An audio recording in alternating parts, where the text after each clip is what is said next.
6:50 top headlines here. Breaking overnight, a police chase ended with a crash on 590. Yeah, we're about to take a look at this new video from the scene. 590 southbound near Tryon Park. You can see the suspect's vehicle as well as that state police cruiser there on the right side of your screen, damaged and blocking the expressway. That's since been cleared. However, News 8's crew also witnessed Wayne County deputies responding as that chase did involve their jurisdiction. At one point, the pursuit was on 104. We're still working to get updates on what exactly started this chase. Are there any injuries, arrests? We're certainly checking on all those latest details for you. Continue to stay with us on RochesterFirst.com, where we will make sure to post all the developments. If you are getting on 590, this was a few hours ago. It's been reopened. It's all clear. And when there's no slowdowns around any of the expressways now, that's the view over the west side. Reaching that point in the season, getting lighter and lighter out there. We will check your morning commute again coming up in about half an hour. Back to our headlines. Business owners around Rochester are reacting to this recent violence, these cases along Monroe Avenue. Yeah, a lot to be concerned about here, but News 8 was actually able to reach out to one of the businesses, get their perspective, which Aron Spitzer is joining us live in the studio this morning to share. Aron. These business owners are looking to move forward following that stretch of violence. This after a large fight broke out in front of J.D. Oxford's early Saturday, where a 25-year-old man was knocked to the ground and run over by a vehicle. He is expected to survive. And in another incident, a man was stabbed during an attempted robbery yesterday morning. O'Callahan's Pub isn't far from where both incidents occurred, and in the last year, owners have increased their security. They say there's been an increased police presence, something these businesses have called for. Bar manager Roman Casil has been with O'Callahan since they opened in 2005, and until the last few weeks says crime in the area was improving. It's horrible when something like this happens. It deters people that see it, you know. People don't want to drive in from the suburbs if they think this is what's going to happen to them. So yes, it's definitely one step forward, two steps back. It's very hard as a business owner, to business manager, to even want to be here. But you know, we do want to be here. We want to be part of this community. We want to help uplift this community. Later this week, the Monroe Avenue Merchants Association will hold its monthly meeting. Business owners expect to bring their concerns forward on the uptick in crime and neighborhood safety. Both incidents from the weekend are under investigation. No arrests have been made. Guys, back to you. All right, thank you, Aron. Rochester police have also identified two men accused of shooting at each other at a home on Burchard Street Friday night. Now, officers on scene say that they found 38-year-old Victor Cuffey with a gunshot wound, and 42-year-old Prince Presley was caught jumping out of a second-story window. Police say that the two men were arguing when they got into that shootout. Both are charged with criminal possession of a weapon. Senate Majority Leader Chuck Schumer says that low supply on RSV vaccine doses is causing pediatricians in the Rochester and Finger Lakes regions to pick and choose which of their patients can get those much-needed vaccines.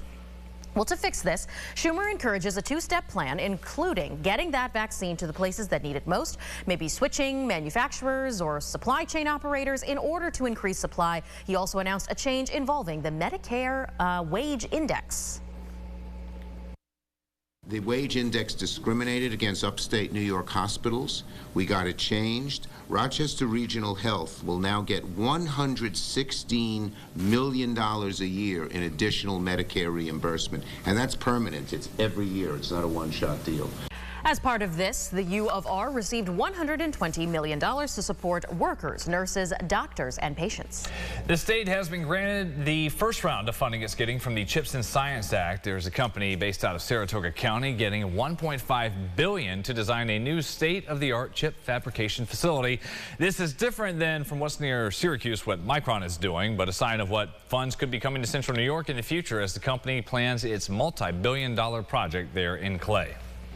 Part of the governor's proposed budget includes an investment of $250 million for artificial intelligence research.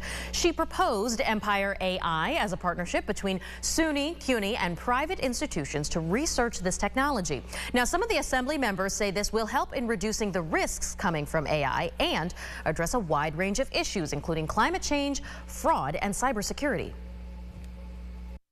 There's been a lot of fear out there about AI, which is another reason why we need these investments to get out in front of the technology and make sure we are using it for all the positive purposes. That was Assemblymember Pat Fahey, and the governor has also proposed legislation to expand state law for crimes committed with the unauthorized use of AI, and the budget is due April 1st. State regulators have proposed new rules for anyone who wants to grow marijuana inside their home. The rules restrict the number of plants and how much can be harvested at one time. Safety regulations include storing the plants in a secure spot out of the reach of your kids, as well as keeping the sights and smells away from your neighbors. One seed seller says people here are eager to get going. A lot of people have been coming in prior to the regulations, just getting seeds in their hands and ready for New York to say go. A 60-day public comment period is ongoing. It just started. If any of the proposed regulations change, that will go through another period for comment of 45 days before it finally goes before the Cannabis Control Board for the last approval. A local cafe reopens its doors after it had failed a state health inspection.